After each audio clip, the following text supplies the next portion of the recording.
کبھی قرآن پہ اٹھا کے دیکھا کہ اللہ مجھ سے کیا کہہ رہا ہے؟ تیرے رب نے اتارا سب سے حسین کلام قرآن، کہ یہ وہ کلام ہے جس کو رب نے ایسے پکا سی کے بھیجا ہے۔ یہ جو ہمارے بچے آتے ہیں بیچارے جاب بھی کرتے ہیں، پڑھائیاں بھی کرتے ہیں، کبھی قرآن پہ اٹھا کے دیکھا کہ اللہ مجھ سے کیا کہہ رہا ہے؟ اللہ دیکھنے والا ہے کہ ہم میں خوبصورت عمل کون کرتا ہے۔ ہم نے تو صرف قرآن خوانی کے لیے قرآن رکھا ہوا ہے، ختم پڑھ لو اس کے لیے قرآن رکھا ہوا ہے۔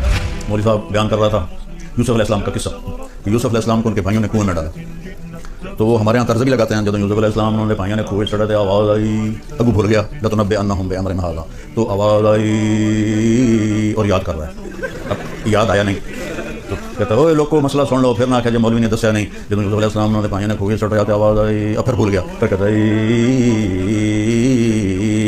پھر یاد نہیں آیا، کہ جو ہن نہ دسیا تو میں نے لتر پہن گئے، سن لو مسئلہ غور نال سن لو، قرآن بیان کر رہے ہیں، میں کوئی خبریں نہیں سنا رہا۔ جب یوسف علیہ السلام انہوں نے بھائیوں نے کھوئے چڑھے تھے، آواز آئی کڑم، آواز آئی کڑم، یہ تو قرآن کے ساتھ ہو رہا ہے۔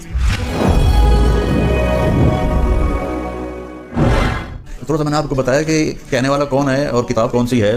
ہم نے تو صرف قرآن خوانی کے لیے قرآن رکھا ہوا ہے، ختم پڑھ لو اس کے لیے قرآن رکھا ہوا ہے، اور ہمارے بیچارے قرآن جیسا مظلوم کم از کم بر صغیر میں تو شاید ہی کہیں ہو، بالکل ان پڑھ خطیب بن کے بیٹھے تقریریں کر رہے ہوتے ہیں۔ مولوی صاحب بیان کر رہا تھا یوسف علیہ السلام کا قصہ، کہ یوسف علیہ السلام کو ان کے بھائیوں نے کنویں میں ڈالا، تو وہ ہمارے یہاں طرز بھی لگاتے ہیں، جب یوسف علیہ السلام انہوں نے بھائیوں نے کنویں چڑھے تھے، آواز آئی، ابو بھول گیا لتنبئنہم بامرہم ھذا، تو آواز آئی اور یاد کر رہا ہے، اب یاد آیا نہیں تو کہتا ہے لوگ کو مسئلہ سن لو، پھر نہ کہ جب مولوی نے دسیا نہیں، جب یوسف علیہ السلام انہوں نے بھائیوں نے کنویں چڑھ رہے تھے، آواز آئی، اب پھر بھول گیا، پھر کہتا ہے پھر یاد نہیں آیا، کہ جو ہن نہ دسیا تو میں نے لتر پہن گئے، سن لو مسئلہ غور نال سن لو، قرآن بیان کر رہے ہیں، میں کوئی خبریں نہیں سنا رہا۔ جب یوسف علیہ السلام انہوں نے بھائیوں نے کھوئے چڑھے تھے، آواز آئی کڑم، کڑم، پانی میں گرنے کی آواز ہوتی ہے، کڑم، آواز آئی کڑم، یہ تو قرآن کے ساتھ ہو رہا ہے۔ کبھی آپ نے اٹھا کے دیکھا کہ اللہ کیا کہتا ہے؟ کیا کچھ کرتے ہو، کیا کچھ پڑھتے ہو، کیا کیا پڑھائیاں کرتے ہو، ساتھ جاب بھی کرتے ہو، یہ جو ہمارے بچے آتے ہیں بیچارے جاب بھی کرتے ہیں، پڑھائیاں بھی کرتے ہیں، کبھی قرآن پہ اٹھا کے دیکھا کہ اللہ مجھ سے کیا کہہ رہا ہے؟ تو اللہ تعالیٰ نے کہا ہے کہ لیبلوکم ایکم احسن عملا، میں تمہیں آزما رہا ہوں، تم نے مر کے میرے پاس آنا ہے، تم میں سب سے خوبصورت عمل کون کرتا ہے۔ یہ نہیں کہا تم میں زیادہ عمل کون کرتا ہے، تم میں زیادہ خوبصورت عمل کون کرتا ہے۔ صحابہ اتنے عبادت گزار نہیں تھے جتنے تابعین تھے، صحابہ کا اتنا علم نہیں تھا جتنا تابعین کا تھا۔ حضرت خالد بن ولید جیسی شخصیت فجر کی نماز پڑھائی، تھوڑا سا قرآن ایک جگہ سے پڑھا، تھوڑا سا ایک جگہ سے، تھوڑا سا ایک جگہ سے، اس طرح کر کے فجر کی نماز پوری کی، اور سلام پھیر کر کہنے لگے بھائی جہاد نے مجھے قرآن بھی نہ سیکھنے دیا۔ اور بعد میں کتنے بڑے بڑے علماء آئے، لیکن وہ کسی ایک صحابی کے برابر نہیں ہو سکتے کہ صحابہ تھے احسن عملا، ان کا عمل ان پر نور نبوت پڑا تھا، نور نبوت کی روشنی اور ان لائٹوں کی روشنی میں تو بہت بڑا فرق ہے۔ تو صحابہ تھے احسن عملا۔ بعد کے لوگ تھے اکثر، کسی صحابی نے 40 سال فجر کے عشاء کے وضو سے فجر نہیں پڑھی، کسی صحابی نے۔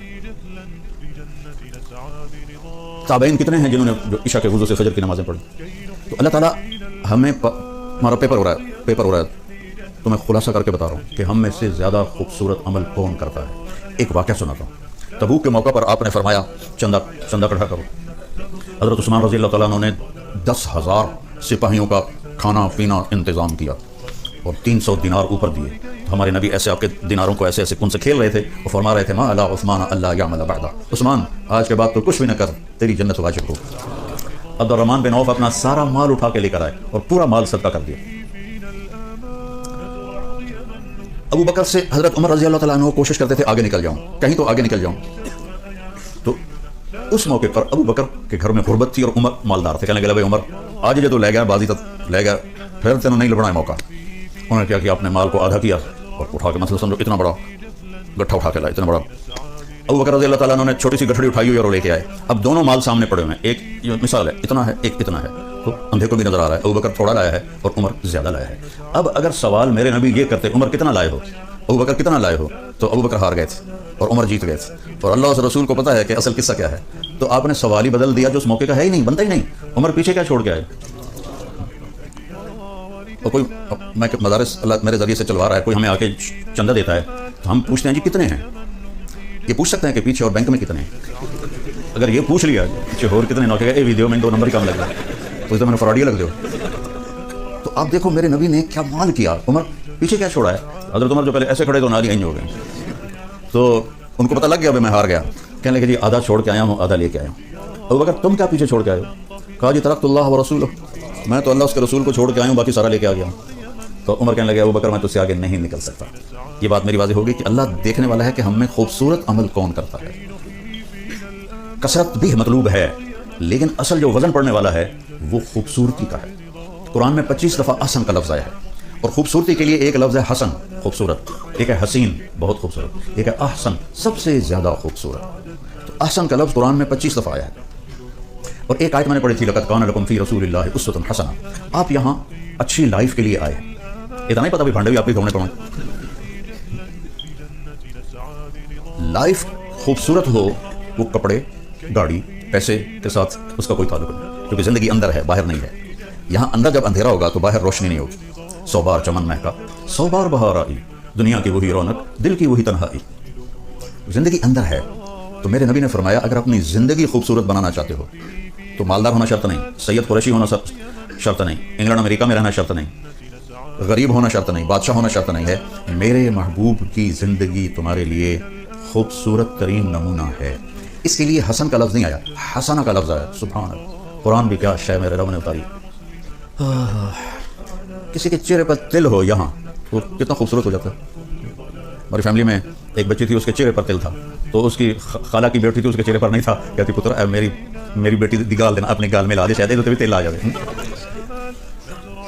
تو چہرے کا وہ تل جو پورے چہرے کو حسین بنا دیتا ہے اسے عربی میں حسنہ کہتے ہیں۔ حسنہ، حسن، یہی ہم سے منگوایا قرآن میں، ربنا آتنا فی الدنیا حسنہ نہیں کہا، حسنۃ فی الآخرۃ حسنۃ وقنا عذاب النار۔ کہ زندگی کو اگر خوبصورت بنانا ہے تو اپنے نبی کے طریقے پر آ جاؤ۔ مجھ سے ایک آدمی کہنے لگا آپ کو کون سا شاعر پسند ہے؟ میں نے کہا اقبال۔ کہنے لگا اس کے اشعار میں سب سے اعلیٰ شعر کون سا ہے آپ کے نزدیک؟ میں نے کہا کہ محمد سے وفاتوں نے تو ہم تیرے ہیں، یہ جہاں چیز ہے کیا لوح و قلم تیرے ہیں۔